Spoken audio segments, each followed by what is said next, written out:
Really an honor to be here today and tell you about our work.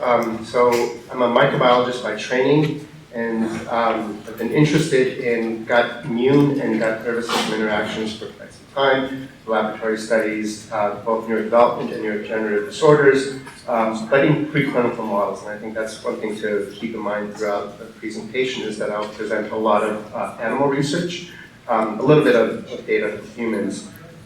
But what we do in the laboratory is essentially identify new targets and form new hypotheses for what may be interactions between the gut and brain. And then those are just hypotheses, it's a starting point, and ultimately try to then translate that work into the clinic to see which of those discoveries in the laboratory are actually true of people. Because, as I'll probably mention more than once, mice are not humans. And so they've been a wonderful workhorse in identifying both biology and leading to FDA-approved drugs. Many of the therapeutics that have been identified and initially discovered in animal models have not translated. So I think there's a secret sauce there of how one can do research in mice and gain or increase the likelihood that those results are going to translate to people. That's what we try and do with our research.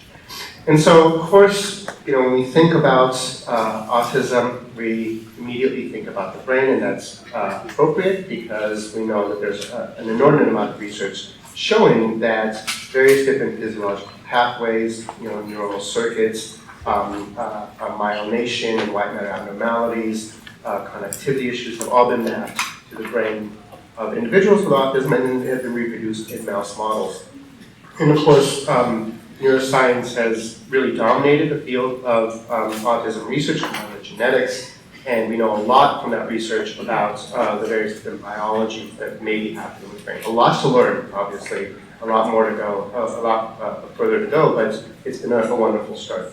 I think one thing to remember about the way the brain works is that the brain does not work in isolation, and I think that's an important topic because, or if you just think, in terms of our day-to-day lives, we get inputs from our senses that then are processed in the brains, and we have outputs in terms of our behaviors based on that. So I think that's a very obvious example of how the brain takes in information from the outside world and processes that.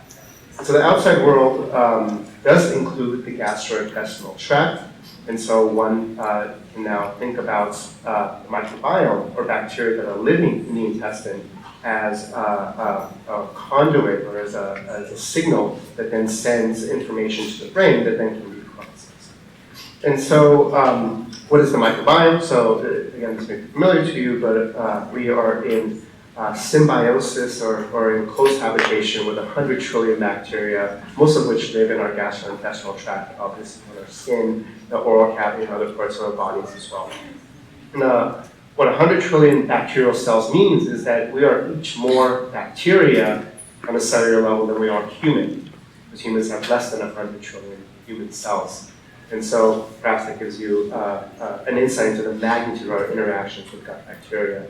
There are many unique species of bacteria across the human population. We each have a subset of those. We each have a unique fingerprint. We're much more similar to each other than we are to people in different geographies.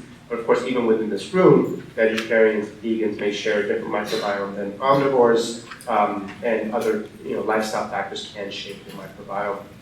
What's quite interesting in the third bullet point is that our microbiome, which actually refers to the collection of DNA or the collection of genomes in our gut bacteria, contain over 100 to 150 times as many unique gene families as our own genome.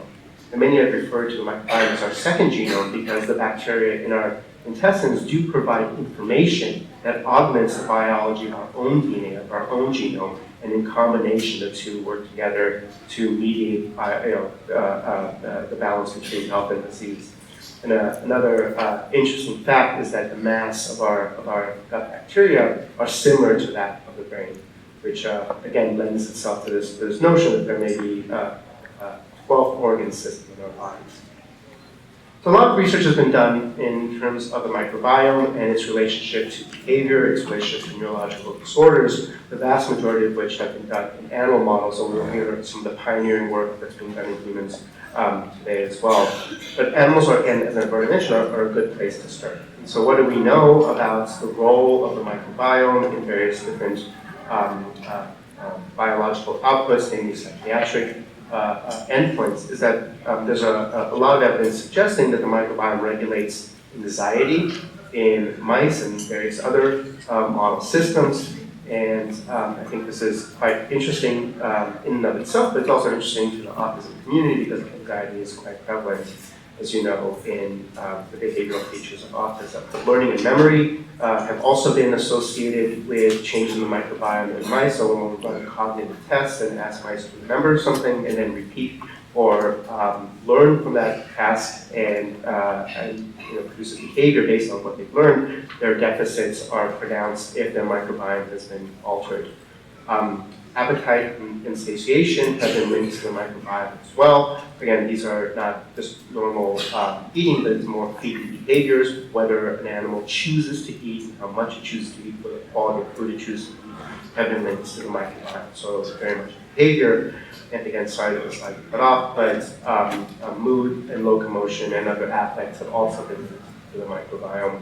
And so it's in some ways, even though there's a growing amount of evidence, and what this one slide represents is literally hundreds of papers showing that there are these interactions, it's still, to me, quite remarkable that these foreign creatures in our body can affect such fundamental aspects of our behavior. And so, of course, we all know the core features of autism, which are deficits in social communication, repetitive behavior. But again, as I'm sure many in the audience know from personal experience, that autism is not simply behavioral, and as already been mentioned, the sort of focus of Synchrony is to look at comorbidities and look at all the other aspects of what it means to have autism beyond just those core behaviors, and those are listed here.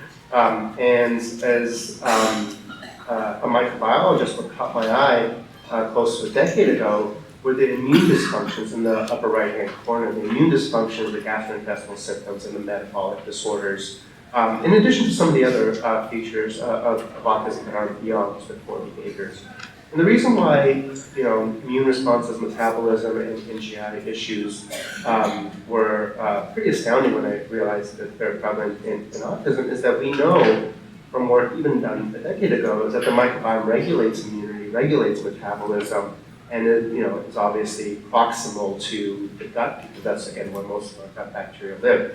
And so in collaboration with the late Paul Patterson, we started a research program looking at animal models of autism and asking what's going on in their gastrointestinal tract, what do we know about their microbiomes, and are there ways of essentially targeting therapeutics to the gut and achieving behavioral improvements, again, using mouse models. And that's really the theme, not just the talk, but the theme of our research program, the theme of a biotech company that I started that will focus on not trying to get drugs across the blood-brain barrier, but trying to get drugs into the gut and target specific pathways, either microbial or host pathways in the intestine as a therapeutic modality for autism. And there's a growing amount of, I would say, appreciation, and the research still needs to come, that potentially gastrointestinal symptoms and the discomfort that many children with autism may feel in their intestines lends itself to what are the behavioral manifestations that we observe. As again, from preaching to choir here, that many of us know that individuals with ASD are not able to tell us when their tummies are hurting.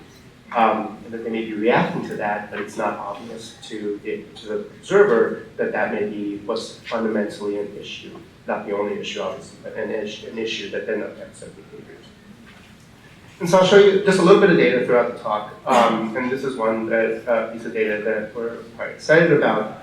Was there's in the backdrop to this data is that there are just a number of papers, some of which from researchers that you'll hear about today, that have shown that the microbiome is different in individuals with autism than in neurotypical controls.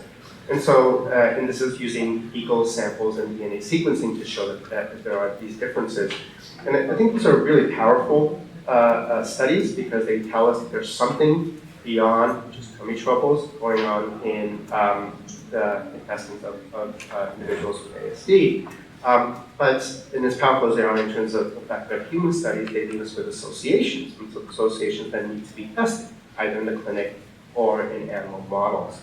And the reason they need to be tested is just because you see a difference in the microbiome, you see a difference in the levels or the abundances of organisms in the ASD population relative to a neurotypical population. That still doesn't tell us that those changes are drivers of disease. It doesn't tell us that those changes are actually contributing to behaviors.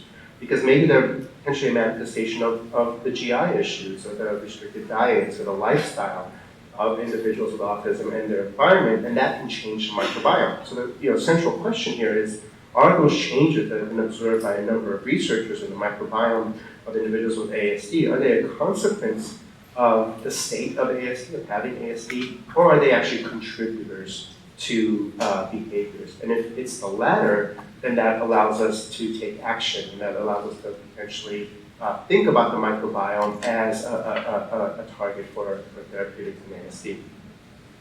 And so we began to tackle this work several years ago in collaboration with Rosa Kaufman-Brown and Jim Adams, who you hear from, who have done excellent work, and I won't steal that thunder and tell you about their research. But what they've done as part of their research program is collect fecal samples from individuals, well-characterized individuals with autism, and what we were able to do is collect those fecal samples from Rosie and Jim, and then put them into mouse models that we've developed in our laboratory, and ask how much does an autistic microbiome impact behaviors in mice. And so what we've essentially done is we take animals, we remove their own gut bacteria in a very unique way, and then that allows us to then transplant bacteria from humans into mice. And so some of the folks in the lab will call these avatar mice, and we have other funny names for them. I generally just call them humanized microbiome mice. But what, again, this allows us to do is to ask, what are the changes in the microbiome doing to behavior? Because again, nothing else about the animal is altered in these tests. So they're not genetically susceptible, they're just wild-type animals. And then we can make comparisons between an animal that received microbiomes from different humans and ask, are their behaviors different? And so here are the data. And so we can run a battery of behavioral tests, and we run something on the order of 12 behaviors in average cohorts of mice. And so I'm showing you 3 of the most indicative behaviors for autism, and that's behaviors for social interaction, behaviors for repetition, as well as verbal communication. So I'll walk you through this data. I might get a little bit busy at first, but I think the data are going to be meaningful once I fully explain it. And so on the x-axis are ATEC scores, and ATEC is one of the instruments used to measure the severity of autism, of 8 individual autistic donors. And so the higher the ATEC score, the more severe the autism is. And so we take, again, not only do we have the fecal material and the microbiome, but we all obviously know about their patient history, and so we know their ATEC scores. And so then once we've transplanted microbiomes from these 8 autistic individuals into humans, then in this particular test, again on your far left, we look at socialization in these animals. So essentially we're looking at how often or how much time these mice spend socializing. And we, again, use a number of different paradigms to measure socialization in mice. And so then on the x-axis is that time spent socializing. So the higher that number is, and this is just representing the seconds of socialization, the higher that number is, the more social that animal is.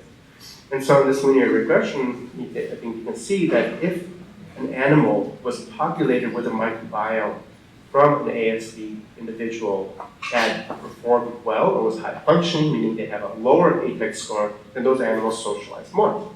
Those animals that were populated with bacteria from more severely autistic individuals socialize less because they have a higher ATEC score. And so I think that that's a very nice correlation that, at least in this domain, not only can we affect the socialization in animals based on their microbiomes, but that the quality of that behavior can be transferred from humans into mice. In the middle graph, we're looking at repetitive behavior, and so the specific test we use is a moral bearing test, and the readout is very similar. Again, the same 8 individuals, same 8 groups of mice, each populated with a unique autistic microbiome. And here you can see the higher the APEX score, meaning the more severe the individual who donated the sample was in terms of their autism, the more these mice display repetitive behavior. So in the middle graph, the higher score means that there's an increased behavioral deficit. In this particular case, again, it's marble carrying repetitive behavior. And so, again, quite gratifying that we can transfer symptoms from humans into mice and also transfer the degree of that deficit. And on the far right is communication, here in the ultrasonic vocalization range, and we're measuring the number of times a mouse actually calls or vocalizes to another animal. In this graph, we're plotting the individual mice, and we stratified the groups of the human donors into either mildly autistic, which are less than 100 for their APEX score, or more severely autistic, greater than 100 for the APEX score. And what you can see is that animals that contain microbiomes from individuals that are more severely autistic vocalize less. They actually emit fewer calls, suggesting that they have deficits in vocalization. And so in aggregate, it appears that many of the behavioral symptoms can be transferred from humans to mice, and that those behavioral symptoms, that the degree of that symptom can also be transferred as well. And so still a lot more to do in this domain, but I think these types of experiments begin to answer that question of consequence or contribution. Notice I won't say causality because I don't think the microbiome in and of itself is sufficiently causal, and I'm happy to discuss why I think that. But in terms of contribution, these types of evidence start to suggest that maybe those changes that have been observed by a number of researchers in the microbiome is not simply a consequence, but maybe leading to some of the behavioral benefits. Okay, so with that backdrop, I wanted to discuss how the gut can communicate with the brain. And so we think of this as obviously two different organs, and maybe it's not immediately obvious to us, how intimately the gut and the brain are talking to each other. And so there are various different paths, various different conduits by which the gut and the brain can communicate. And I'll focus just largely on gut-to-brain communication in that directionality. But of course, there's a lot of evidence suggesting and showing that there are pathways by which a trigger in the brain, a thought, or in an experimental setting, a stimulus, then leads to the GI issues. But again, thinking about the microbiome, we're thinking from more of a bottom-up perspective of how events in the gut can influence brain function. And so that can happen through changes in, or through signaling in the vagus nerve.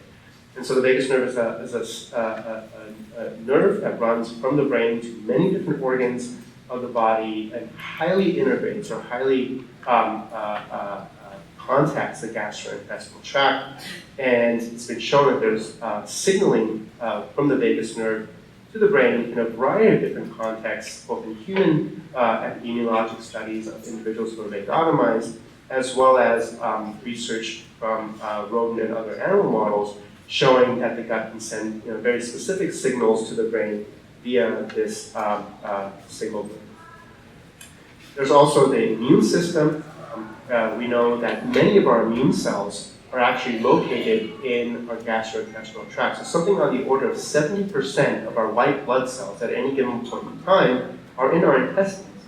And so when we go to the doctor, we get a blood draw, and they take samples, and they look at our cell counts. And that is representative of the entire body, right? So it's an accurate measure.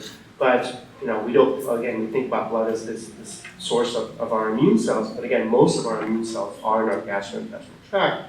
And we and others have shown that those immune cells receive signals from the gut. In fact, they may be educated. The gut may change their biology, they change their function when they're receiving these signals from microbes. And then they can circulate throughout the body and then transmit those signals to more distant organs.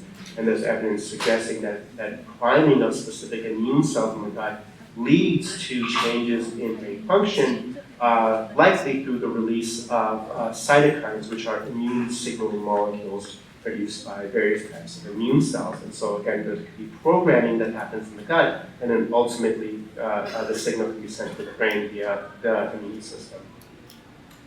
There's also the endocrine system, meaning specific neurotransmitters, hormones, neuropeptides that are produced in the gut and can travel to the brain or to other parts of the body. And again, we and others have shown that microbes in the intestine in animal models can regulate the production of various different types of signaling molecules, again, neurotransmitters and hormones that can impact behavior. And so again, these are now host molecules, meaning mice in research settings, humans, otherwise that are producing these molecules, but their production is regulated by the type of bacteria they have in their intestine.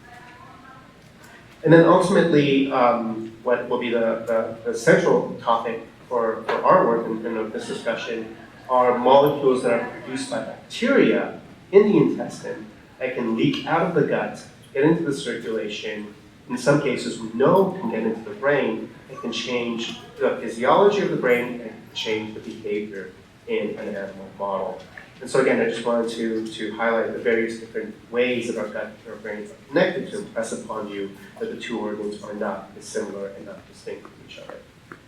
And so research that we did several years ago was to ask this question of, initially, can we reverse behavioral symptoms of autism in mice by treating the gut? In this case, we used a specific probiotic.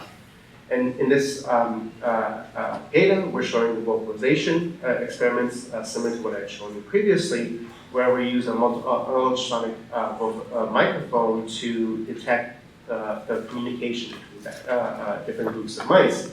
And so H just refers to mice that are healthy. The A in the white bars are mice that are quote-unquote autistic, and the quotes are very important here because mice do not develop autism. They develop features or symptoms of autism. And so again, we can model communication in mice, and the mice communicate differently than we do. We can model socialization in mice, but mice socialize differently than we do. So we're really essentially just modeling the mouse equivalent of those human behaviors. And so what you can see, just comparing the white and the black bars, is if you look at the number of calls on the left and the duration of the call on the right, is that the quote-unquote autistic mice vocalize less, and when they do vocalize, their sentences, if you will, are much shorter because of each other. And then we took those animals that displayed these mouse features of human autism, and we treated them with a specific probiotic. This is not a probiotic you can buy in health food stores. It's one that comes from the human microbiome and one that we've been studying for a few years. And if you compare the white and the blue bars, you can see that those animals that were treated with this probiotic vocalize more, and the duration of their calls has been increased. So again, we can reverse this core symptom of autism. When we look at repetitive behavior, again, this is the marble burying test. We see a similar phenotype where the mice that were used in this particular model for autism will bury more marbles, meaning that they have more repetitive behavior than the healthy controls. And again, when we give these mice an oral treatment of a live bacteria, that we can reverse their symptoms and their repetitive behaviors are similar to the untreated healthy animals. And so again, we can improve this particular feature as well. We've looked at a number of other behaviors, which I won't discuss today, but we want to also understand what's going on in the gastrointestinal tract, these mice. And so here we did an experiment where we tried to model one of the features that have been shown in some studies, where individuals with autism display what is generally known as leaky gut, which translates to permeability of the intestinal barrier. So we have our intestines have the responsibility of keeping bad things out and letting good things like nutrients in. And when that breaks down because of permeability, or there's a lack of that seal, if you will, then that leads to increased leakiness of molecules out of the gut and into the circulation. And maybe we'll just draw your attention to the last three bars. And so the higher the bar is, the more leakiness there is in that group of mice. And so if you compare, again, the healthy to the autistic animals, there's more leakiness in the intestines of the mice in this mouse model of autism. We've reproduced this in a number of different mouse models of autism. And then in the third and the fourth bars, when we now treat these animals with that same probiotic, we can improve their leaky gut phenotype as well. So this organism not only has effects on behavior, but also has effects on the gastrointestinal symptoms in this mouse model. And so a few years ago, we wanted to understand what is that communication. Now this comes back to the molecules that are produced in the gut. So we identified a specific molecule called 4-ethylphenyl sulfate. Structure maybe isn't very relevant, but what was really interesting about this molecule is that it was highly elevated in the animals that had behavioral deficits. And then we took the molecule that we learned was elevated in mouse models of autism, and then we treated entirely healthy mice with this microbial molecule. So 4-ethylphenyl sulfate is only made by bacteria. We don't make it, mice, other organisms don't make it. But when we gave elevated levels of 4-APS to these healthy animals, they displayed sort of all the core features of autism that we can detect in mice.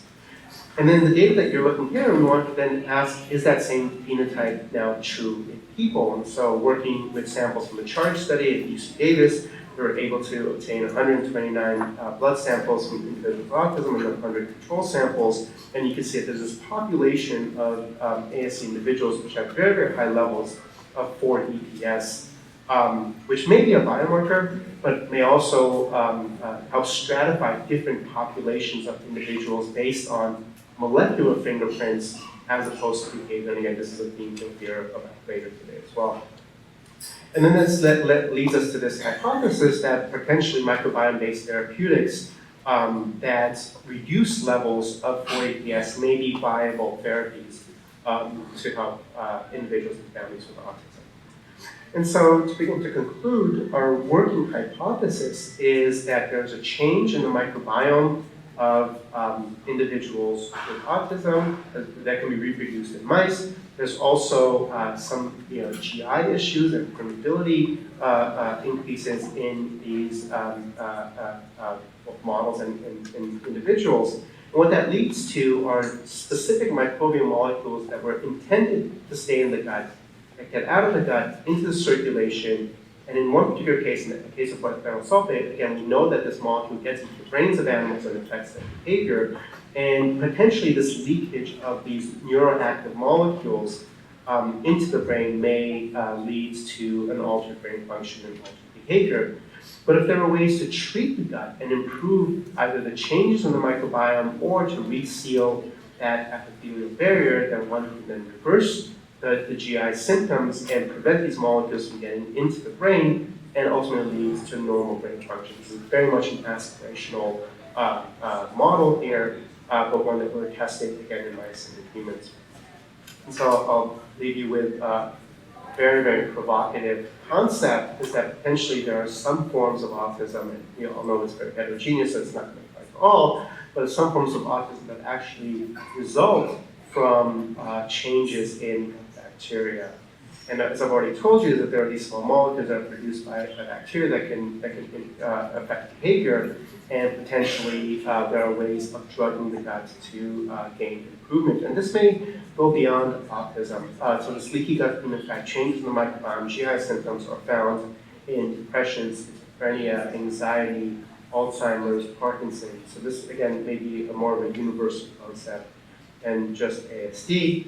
And what we're aiming to do now is develop these gut-restricted molecules, essentially not try and get drugs across the brain, which is very, very challenging, but try and get drugs just into the gut, which is much more tractable, and then let the bacteria do the work, right? Is that fix the issues in the gut, and then the body will repair the issues in terms of behavior.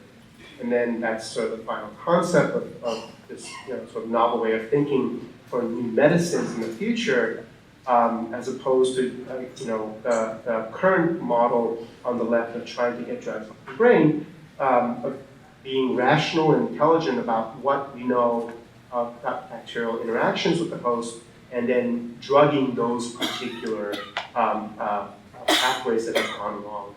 And I'm happy to say that this work has now led to an ongoing clinical trial that has just completed enrollment last week. It's a phase 1b/2a trial being conducted in Australia, where we're essentially soaking up all of the bad molecules that we've discovered in the gut and doesn't let those molecules get into the circulation and get into the brain. So again, it's not the production of molecules, but it's where those molecules ultimately wind up. So the drug itself is a non-absorbable molecule that essentially, again, soaks up other bacteria or other molecules like chlorothionyl sulfate, and then they're just excreted as opposed to getting into the circulation. And so I'll end by thanking the people who did the work. Again, this work was started in collaboration with Paul Patterson, and years ago, Elaine Tsao was a graduate student, now a professor at UCLA. Bill Sharon, Sarah McBride, Jan Chow are members of the laboratory who contributed to the work I told you about. Of course, there's many other things we're doing in the lab that we're very interested in. And as I've already mentioned, the samples came from Rosa Kaufman-Brown and Jim Adams at ASU, a number of wonderful collaborators, Rob Knight, Carlos Smith, and Dan Geschel, who helped us with the neurobiology and the microbiome profiling. And then we've received funding from Autism Speaks to NIH, and Axial Biotherapeutics is the biotech that I've started. Thank you so much.